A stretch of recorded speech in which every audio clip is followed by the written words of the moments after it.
very happy to talk to this topic after these two great talks already.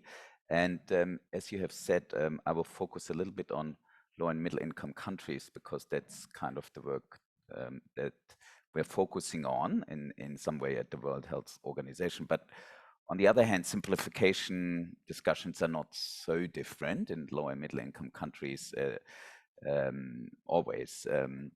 Because there's a lot of barriers in high income countries as well to really simplifying care and move it out of specialized services.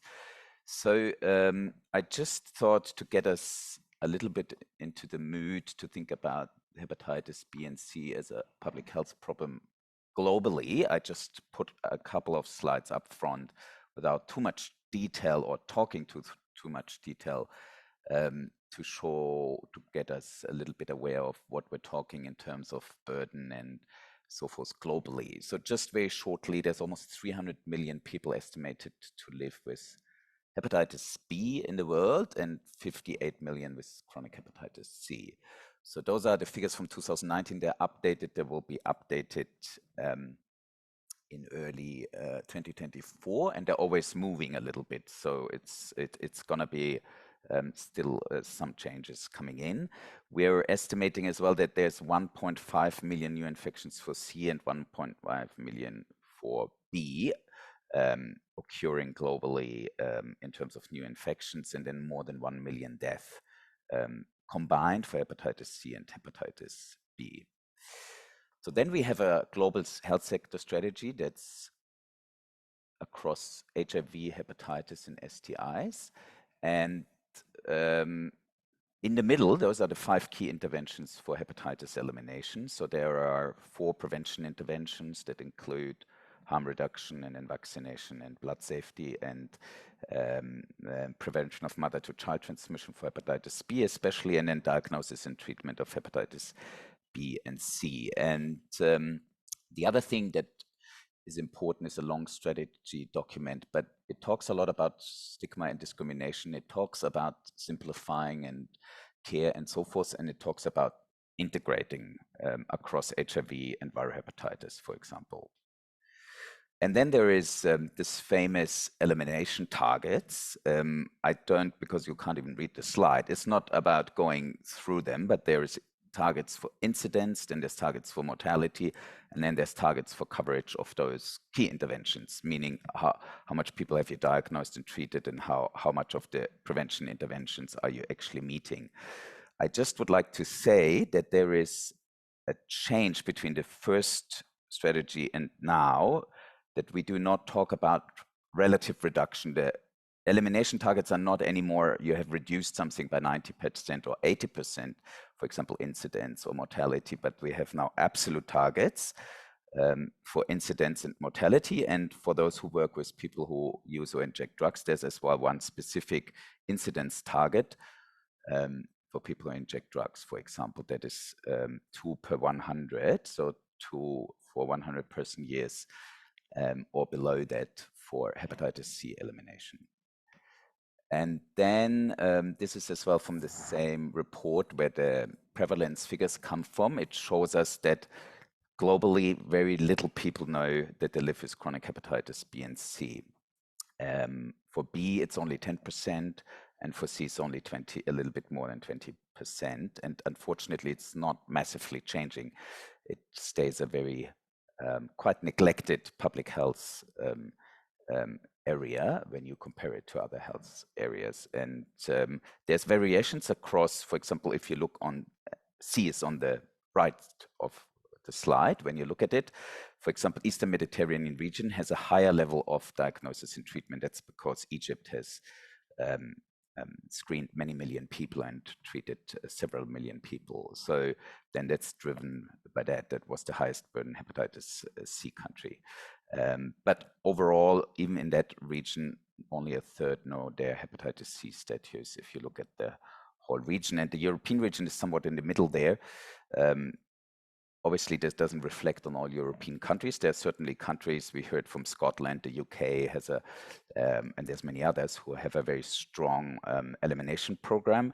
But when the European region for WHO includes Central Asia and Eastern Europe, and overall, again, similar figures as globally for hepatitis B and C, very low numbers of people who know their status and have been treated.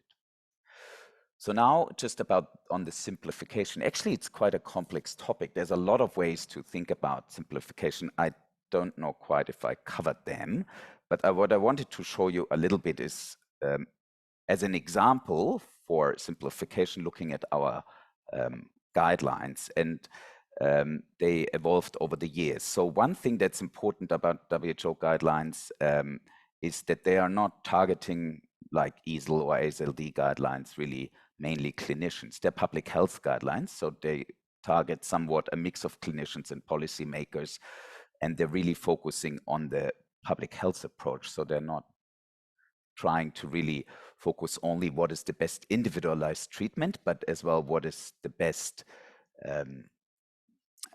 treatment in view of public health. And so they're a little bit different. So this is for hepatitis C, and basically it just shows you from 2013 to 2022 the several iterations of the hepatitis C guidelines, and obviously the treatment changed over this time, and many other things, the diagnostics a little bit, but basically it shows you that it started with having 8 treatment options, that you needed genotyping, things that we all know. It still included pegylated interferon, and then in 2018 we moved, or WHO moved, to a treat-all approach. It means everyone who has chronic hepatitis C should be offered treatment. No more genotyping, pangenotypic treatments, only 3. We recommend only 3 options. That is because of access issues, those and the phase out of pegylated interferon, and then as well the simplification of to what we heard as an example as a pharmacy-led, for example, decentralization, integration, and task shared. So that means it's delivered not only at specialized centers, and it can be nurse-led, for example, task shifting, meaning not by specialized or only GPs, or especially not only by specialized hepatologists or gastroenterologists. So basically, there are several aspects of simplification in that movement. Simplification of, what treatments can you use, who should be treated, and how much diagnosis, for example, genotyping do you need, and then the simplification of the service delivery that the 2 presentations before spoke to. Then it's another slide that I just wanted to share. What does the 2018 guidelines tell us in terms of how much monitoring should occur? So you have a patient, has chronic hepatitis C. So there's 2 things on the slide. One is the lower one. It shows that this guidelines is stating that in terms of assessing fibrosis, you can do a non-invasive test, which can be APRI or FIPS-4. I guess all of you might know those tests, but so you just need a full blood count and the liver function, and then you can calculate those tests and stage someone in terms of having severe liver disease or not, based on those tests. So that makes it simplified in the sense that you don't need a FibroScan or any other complex methodology to assess the level of fibrosis, cirrhosis. And then the upper part shows you, at least our recommendation, when you're treating with DIA alone, on the left side, you need a baseline, just full blood count, renal function, and liver function.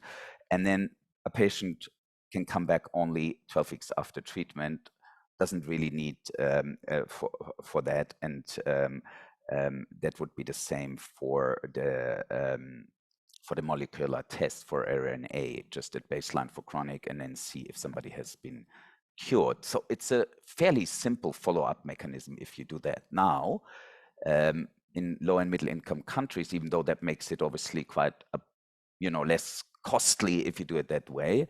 I've been recently, for example, in Nigeria. It doesn't look like that at all, because treatment and care is still in specialized settings. So you go there, it's done by hepatologists. They do tons of tests at the beginning of care.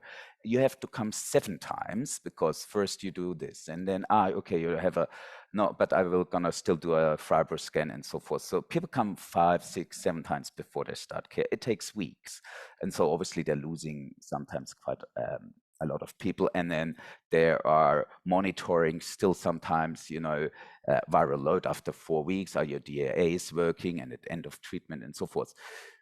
As long as treatment and care is in specialized settings, and we're going to the old textbooks or whatever is written in the high income setting guidelines, then those specialists, they continue to do their care as well because they don't have a public health approach. They don't see very many patients.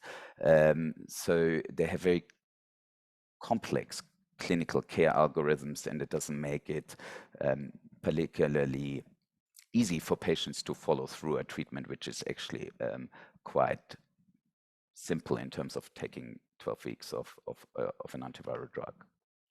So then the service delivery, which we heard already a lot about, our guidelines now recommend specifically as evidence-based recommendations that we should decentralize care, and then, as you can read, to community-based facilities, primary health care settings, harm reduction sites, prisons, ARV clinics, HIV clinics, community-based organizations, and similar wording for the integration, and that we recommend to deliver treatment and care by non-specialist doctors and nurses as well. So those are formal recommendations that have been done now 2 to 3 years ago. There would be more evidence now, but interestingly, that's the paper that shows the evidence behind those recommendations, and as well, a lot of it came from sites who work with injecting drug users, in fact. There's another recommendation that shows that we do recommend point of care testing. So this is what was mentioned by John Gene Drive or Gene Expert or other point of care tests that can be done for test of cure and to diagnose viremic infection. And we have another recommendation that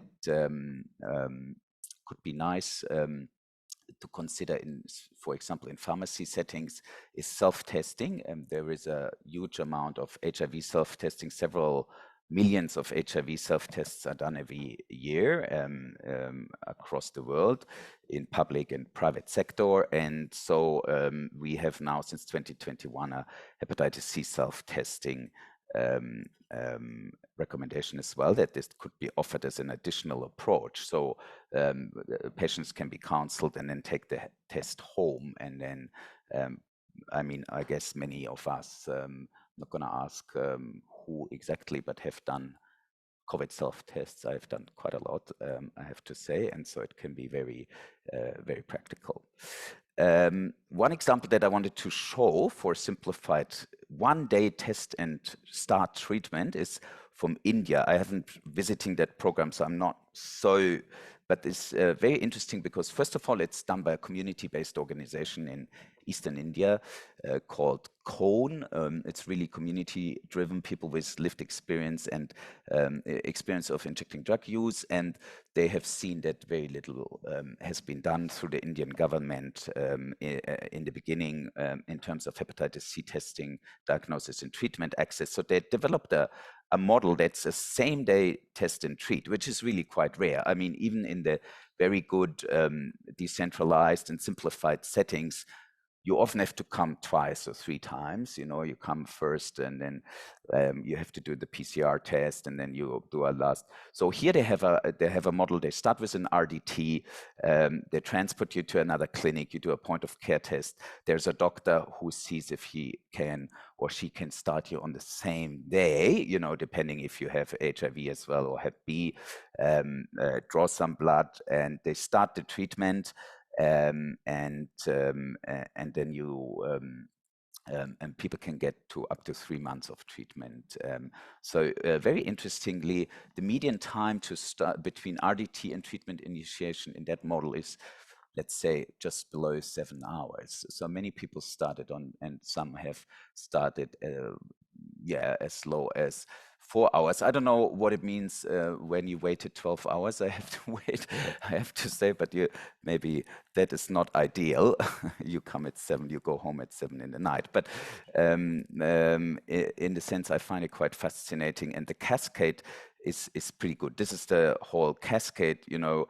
But if you look at the second part of it, so for example, you know, from the 167 in the middle there, those are the people who are chronically infected, and then you see that many people started on treatment and very good SVR, 12 outcomes. These are all people who inject drugs, so it's a community